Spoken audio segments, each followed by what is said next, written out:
The Singing Mermaid. Did you ever go to Silver Sands on a sunny summer's day? Then perhaps you saw the mermaid who sang in the deep blue bay. She sang to the fish in the ocean, to the haddock, the hake and the ling, and they flashed their tails, their scales, and swished their tails to hear the mermaid sing.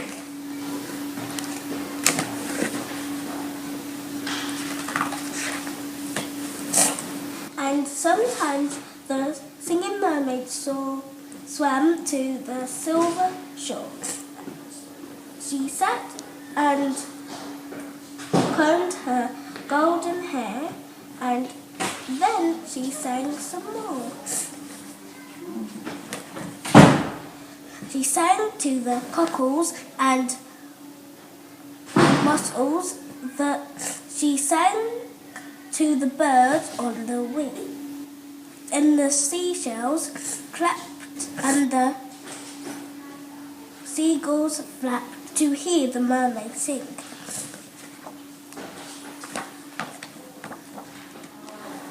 When Sam Sly's circus came to town, Sam took a stroll by the sea. He heard the mermaid sing and he rubbed his hands with glee. He said, "I can make you famous. I can make you rich," he said. "You shall swim in a pool of marbles and sleep on a fine fair bed. You shall sing for the lords and the ladies. You shall sing for the queen and the king. And young and old will pay good gold to hear the mermaid sing." "Don't go," cried the seagulls, and the seashells warned he lies. But the mermaid listened to old Sam Sly and waved her goodbyes.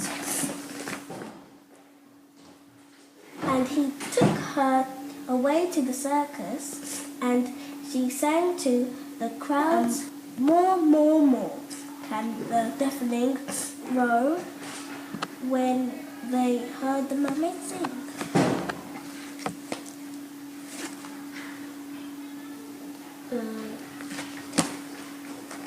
The mermaid shared a caravan with Annie the acrobat, and Ding and Dong the circus dogs, and Bella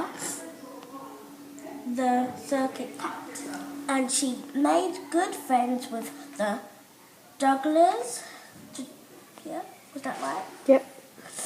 And the men who swallowed fire, and the clown with the tumble-down trousers, and the woman who walked on wire. But she wasn't friends with old Sam Sly. Though she didn't care for him, for he made her live in a fish tank where there wasn't room to swim.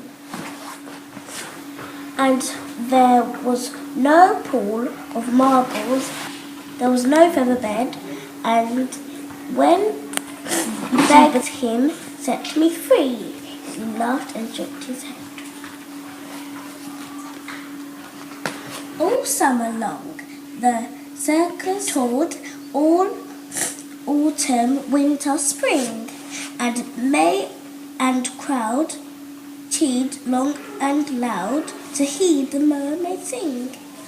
But the mermaid dreamed of sunny sands, and she longed for the deep blue sea, and her songs grew sad and again she said, "I beg you, set me free." But again he laughed and shook his head, and he told her no such thing. "Here you will stay while people pay to hear the mermaid sing."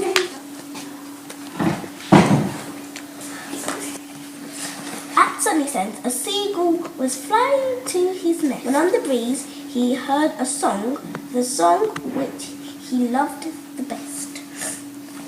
And he followed the song to the caravan. Sam Sly was about to lock it. The seagull watched, and he turned the key and slipped it in his pocket. And Seagull waited till Sam had gone. Then he perched on the windowsill and tapped, tapped, tapped, and the window he tapped with his yellow beak. Come back to Surrey Sands. It's only a mile away. I can find the key and set you free if you come back home to the bay. Escape! Barked the dogs. Escape!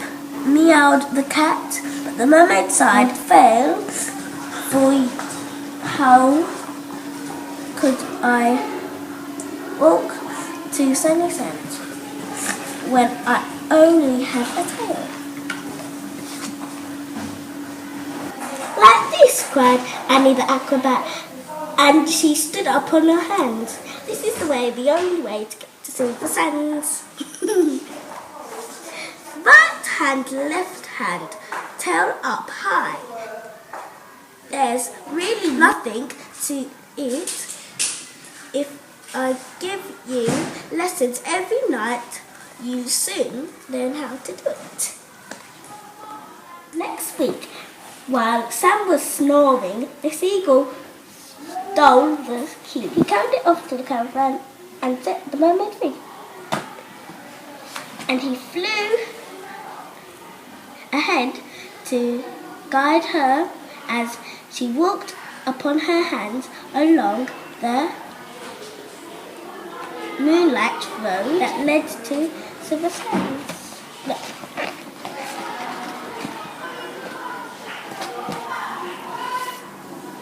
Creatures on the seashore and the fish beneath the foam jumped and splashed and danced with joy. And she sang to the cockles and mussels. She sang to the birds on the wing, and the seashells clapped and the seagulls flapped to hear the mermaid sing. And if you go down to Silver Sands and swim in the Bay of Blue, perhaps you'll see the mermaid and perhaps she'll sing for you. The end.